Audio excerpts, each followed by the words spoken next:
إسرائيل أي أغارس حوجنا وحا أكو هيسا رجع أغوص الرئة إلى هذا كعنك دلكاسي إيران هالكاسي أو هري ودشي آية الله على خماني سدو كلتنا الشلطة إيران حقيقي إن للدلي مدحي جود أمن قرن دلكاسي علي الرجاني يسدو كلته هاتن أو للي هي وحال الدلي مدحي مخابراتك أما وزيرك مخابراتك وضن كاسي إيران waxaa Israa'iil ay sheeganaysaa dilkan in ay geysatay ka gadaal markii ay duqeyn qaaday oo lagu dilay ninkan oo la yiraahdo Ismaaciil Qatib isla markaasina ahaa wasiirka dhinaca mukhaabaraadka ee wadankaasi Iran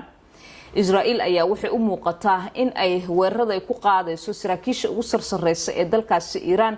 xilligan adaga dagaalka uu ku jiro wadankaasi in ay helayaan amaba ay dilayaan taas oo ka dhigan sida ay ku macneynayaan khubarada dhinaca ammaanka ah intani ay qayb ka tahay iyadoo Israa'iil ay leedahay mukhaabaraad toos oo xoogan oo gudaha wadankaasi Iran ku dhex jira isla markaasina saraakiisha u soo basaasay halka ay joogan taas oo keenaysa inay si dhib yar oo fudud ay u toogan karaan amaba ay ugu dili karaan diyaaradaha droneska ah ee dhinacyadu ay isticmaalayaan waxa jirta dhinaca kaleeto in la soo sheegayo in Iran gudaheeda marka laga soo tago in ay jiri karaan inay ku jiraan dad ka soo horjeeda ilaalada kacaanka ee dawladdaasi Islaamiga ee dalkaasi Iran haddana dhinaca kale to marka la eego banaanka iyo duqeymaha ay geysanayso Iran ay yihiin kuwa aad iyo aad u xoogan oo sophisticated ah oo meelaha ay ugu tala galeen si rasmi ah ama baqdadaha ay ugu tala galeen rasmiga ah ay la helayaan waxaa jirta Iran in ay ilaha dhaqaalaha ee dalalka Qatar, Kuwait, Imaaraadka Carabta, Sacuudi Arabiya, Bahrain iyo wixii lamida ay si joogto ah u duqeynayso 19 cisho waqtiga ku dhowdhow weerarada lagu qaaday wadankaasi balse marka la eego gudaha dalkaasi Iran waxaa jirta Israa'iil in ay si dhib yar u ugaarsanayso saraakiishan sida aan sheegay shalay waxaa si rasmi ah ee ilaalada kacaanka dalkaasi Iran ugu dhawaaqeen in uu geeriyooday Dr. Ali Larajani nin caadi muusan ahayn marka la eego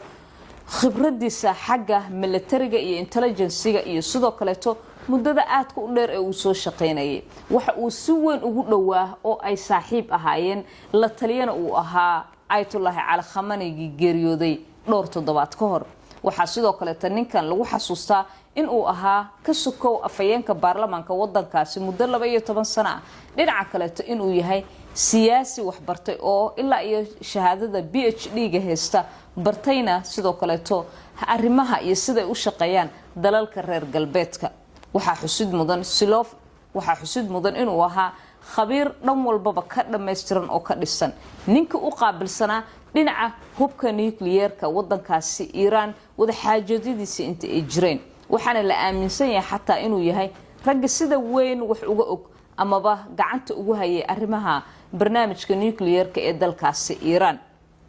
haddaba Iran in saraakiisheeda ugu sarreysa la ugaarsanayo oo haatanba ay muuqato kuwii ugu dambeeyay si isdaba jooga jaranjaro oo kale in la dilay ah way muuqataa haddana waxaa la sheegaa in Iran ay hoos ka dhisan tahay oo qof kasta oo nool maanta cidii bedeli lahayd dalkaasi jamhuuriyadda islaamiga ah si weyn loo diyaariyay oo ay markaasi ku taamayaan in cidii dhimataba oo shahaado qaadato waa sida ay iyagu leeyihiin ay jiri doonto cidii bedeli lahayd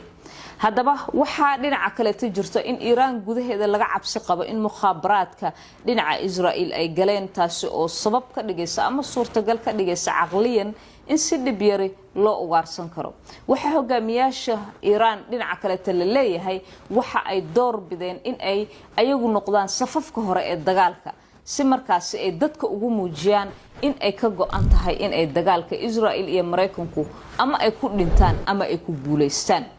jeceshahay waalidka inaad u samafasho mase doonaysaa inaad u hadiyeyso waalidiinta hadiyad qiimo badan amase ogtahay in cumrada rabadaanta u dhiganta xaj haddaba shirkadda almustaqbal ayaa ku fududaynaysa ka cumraynta waalidiinta dhintay iyo dadka waayeelka ah iyadoo lagu soo duubayo fiidiyoyo lagu ducaynayo adiga iyo waalidiintaba laguna siinayo shahaado rasmi ah iyo biyo samsama kala xidhiidha lambarada shaashada ku qoran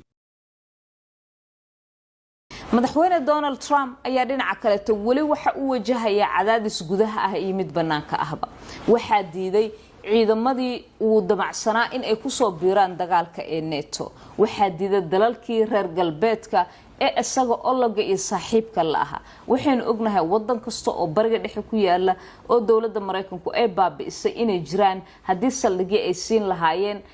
wadamadaasi qaliijka ama haddii xataa ay ahaan lahaydba in wadamo kale to banaanka sida NATO ay la duusho in ay sidaasi ku baabi'iyeen hogaamiyaashii guga carabta midba maalin lagu siibay laakiin maanta sidii aan way ka duwan tahay oo Trump oo la leeyahay gudaha wadankiisa waxa uu iska daba kacay oo duufsaday dawladda Israel ayaa haatan waxa dhinaca kale ta dhibaatooyin xoogan ay ka haystaan in uu soo dumo saaxiibadiisa kale ee gobolka Trump waxa uu wajahayaa cadaadis xoogan oo gudaha dalkaasi ah taasi oo suuragal ka dhigaysa xataa Koongareeska iyo siyaasiyiinta gudaha wadankaasi ee diidan awgeed in dalalkan kaleeto ay ku diidan yihiin xataa inay dagaalka qayb ka noqdaan waxa ay taagan yihiin Ingiriiska iyo sidoo kale Germany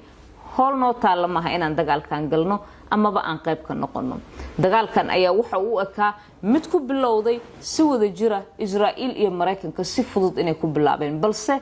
khubarada ka faalota arrimaha siyaasadda ayaa dhinaca kale waxa ay sheegayaan Trump iyo Netanyahu dagaalku way isla bilaabeen laakiinse way adag tahay inay isla dhameeyaan sabab la xiriira isbedbedelka tirada badan ee madaxweyne Donald Trump uu sameeyay awgeed The Conversation wargeys la yiraahdo ayaa waxa uu soo qaatay oo isbarbardhig xoogan uu ku sameeyay Donald Trump iyo Netanyahu waxa uu sheegay inay meelo badan isaga eg yihiin caqabado far badan in ay haystaan ayna rabaan inay iska gadaan dadka gudaha wadamadooda maadaama doorashooyin labaduba si isku mid ah ay u wajihi doonaan bisha October ee fooda nagu soo haysa madaxweyne Donald Trump ayaa la filayaa doorashada dalkaasi Mareykanka haddii ay noqoto labada aqal in ay markaasi mar kaleeto la qabto taasoo suurtagal ka dhigi karta xataa sida haatan xisbiga jamhuuriga dad fara badani aysan abateed ugu haynin in kuraasta haatan ay buuxiyeen ee aqlabiyada ay ku haystaan xubnaha xisbiga jamhuuriga ee gobolada qaarkood guduudka u yihiin inaysan suuragal ahayn inay sanadkan mar kale ku soo noqdaan sabab la xiriira doorashadii ka dhacday Texas waqti aan dhoweyn Texas oo kamida meelaha sida weyn loogu yaqaano xisbiga jamhuuriga iyo wixii ka dhacayba si lamida taasi madaxweynaha dalkaas si lamida taasi ra'iisul wasaaraha dalkaasi Israel Benjamin Netanyahu oo isaguna dagaalkii u muuqdo inuu ku fashilmay muddada uu soo waday ee Gaza ayaa haatan dhinaca kale to waxa uu leeyahay maadaama weerar xoogan ay nagu soo qaadeen Xisbullah isla markaasina gudaha wadankeena ay toogasho iyo afduub iyo dhibaatooyin xoogan ka geysteen haatan dhinaca kale to meeshii aan kula diriri lahaa waatan oo waa Iran in aan meesha ka saarnana ay tahay balse gudaha wadankaasi Israel dadkiisa iyo dawladiisa qaybaha kala gedisanba iyo baarlamaankuba ayaguna gambar gaaban ayay ugu fadhiyaan ra'iisul wasaare Netanyahu kaasi oo suuragal ay tahay asna cadaadisku xoogan ee haatan uu marayo iyo dagaalkan oo u muuqdo inuu ku guul dareystay muddo bil ah kadib in haatan ay markaasi dib u eegayaan oo sidoo kale waxaad ogtiin haatan inay bilaabatay madaxweyne Donald Trump in ay iska casilaan dawladiisa saraakiisha ugu sarsareysa ee xagga mukhaabaraadka madaxii hay'adda counterterrorismka ee dalkaasi Mareykanka oo ah hay'ado fara badan ee hoos yimaadaan aadna muhiim ugu ah dalkaasi ayaa wuxuu iska casilay jagadaasi kadib markii uu sheegay sidii dameer dhaan raacday la dhihi jiray in madaxweyne Donald Trump uu iska daba raacay sida uu yiraahday Israel iyo siyaasadaheeda dagaalka ee ay damacsaneed ee dhinaca Iran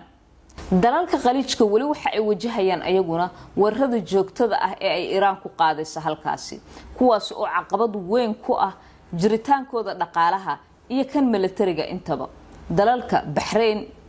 iyo sidoo kale Imaaraadka Kuwait Saudi Arabia iyo meelo kale ayaa waxa jirto in si toos ah duqeymuhu ay wali ugu socdaan xilli Iran kaliya ma ahan xataa dhinaca Lebanon laga soo duqeynayo Israel